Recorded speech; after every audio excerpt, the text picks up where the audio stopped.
জনগোষ্ঠীয় ভাষাত শিক্ষক নিযুক্তি।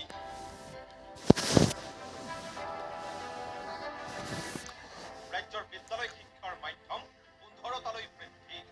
স্বাধীনতাৰ ৭৭ বছৰৰ পাছত ৰাজ্যৰ 7টা ভাষালৈ বিৰল স্বীকৃতি।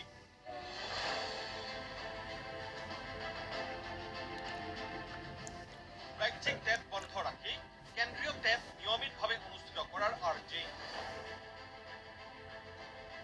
বুনিয়াদী পৰ্যায়লৈকে ৰাজ্যৰ বিদ্যালয় শিক্ষাত বাধ্যতামূলক হ'ব মাতৃভাষা মাধ্যম আৰু ইয়াৰ বাবেই ৰাষ্ট্ৰীয় শিক্ষানীতিৰ পৰামৰ্শ অনুসৰি ৰাজ্যৰ বিদ্যালয় শিক্ষাত সুকীয়াকৈ জনগোষ্ঠীয় ভাষাত নতুনকৈ প্ৰৱৰ্তন হ'ব 7টা মাধ্যম।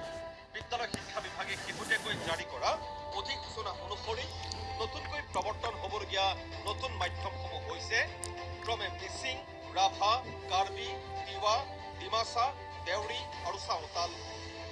ইয়াৰ লগে লগে ৰাজ্যৰ বিদ্যালয় শিক্ষাত 15টালৈ বৃদ্ধি পাব মাতৃভাষা মাধ্যমৰ সংখ্যা। আগন্তুক শিক্ষাবৰ্ষৰ পৰাই নতুনকৈ প্ৰৱৰ্তন কৰা প্ৰতিটো মাতৃভাষা মাধ্যমত আৰম্ভ হ'ব পাঠদান। ইয়াৰ বাবে ইতিমধ্যে নিৰ্দিষ্ট পদ্ধতিৰে বৰ্তমানো চলি আছে প্ৰয়োজনীয় পাঠ্যপুথি প্ৰস্তুতকৰণৰ প্ৰক্ৰিয়া। অসমত ইতিমধ্যে আমাৰ মিডিয়ামত আমি শিক্ষা প্ৰদান কৰোঁ আৰু নতুনকৈ আৰু 8টা জনজাতীয় ভাষাতো আমি শিক্ষা প্ৰদান কৰাৰ কাৰণে প্ৰস্তুতি কৰি আছোঁ। তাৰ কাৰণে এতিয়া শিক্ষক নিযুক্তিৰ কাৰণে টেট লাগে, DLED লাগে আৰু BEd লাগে। মাতৃভাষা মাধ্যমৰ প্ৰতিখন বিদ্যালয়তেই সুকীয়াকৈ ৰাজ্য চৰকাৰে নিয়োগ কৰিব প্ৰয়োজনীয় শিক্ষক, যিসকলৰ থাকিব জনগোষ্ঠীয় ভাষাৰ জ্ঞান। ৰাজ্যৰ বিদ্যালয় শিক্ষাত নতুনকৈ প্ৰৱৰ্তন হ'বলগীয়া 7টা মাতৃভাষা মাধ্যমৰ ক্ষেত্ৰত বিশেষভাৱে প্ৰযোজ্য হ'ব এই নিয়ম। অৱশ্যে ইয়াৰ আগেয়ে সংশ্লিষ্টসকলে অন্যান্য অৰ্হতা সম্পন্ন হোৱাৰ লগতে বাধ্যতামূলকভাৱে উত্তীৰ্ণ হ'ব লাগিব টেট।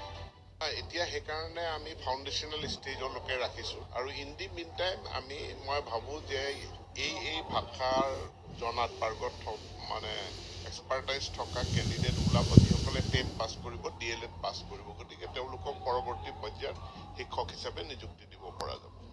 অৱশ্যে ইয়াৰ বাবে ৰাজ্য চৰকাৰে সুকীয়াকৈ অনুষ্ঠিত নকৰে টেট স্পষ্ট কৰিলে শিক্ষামন্ত্ৰী ডক্টৰ ৰণোজ পেগুৱে।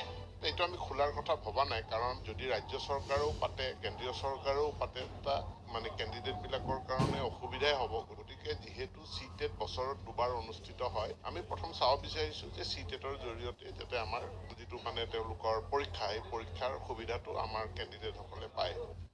কিন্তু ৰাজ্যৰ প্ৰতিটো জনগোষ্ঠীয় ভাষাৰ শিক্ষক নিযুক্তিৰ বাবে অনুষ্ঠিত হ'ব কেন্দ্ৰীয় টেট।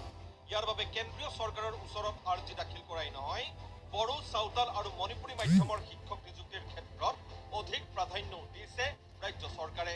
টেট পৰীক্ষা যাতে আমাৰ নিয়মীয়া হয়, মই কেন্দ্ৰীয় শিক্ষামন্ত্ৰীকো অনুৰোধ জনাইছোঁ। বিশেষকৈ CTET আমাৰ বড়ো ভাষা আৰু এতিয়া নতুনকৈ যিহেতু সান্থালী লেংগুৱেজ আমি ইন্ট্ৰডিউচ কৰিম, তাৰোপৰি মণিপুৰী ভাষাৰ কাৰণে CTET যাতে নিয়মিতভাৱে অনুষ্ঠিত হয়।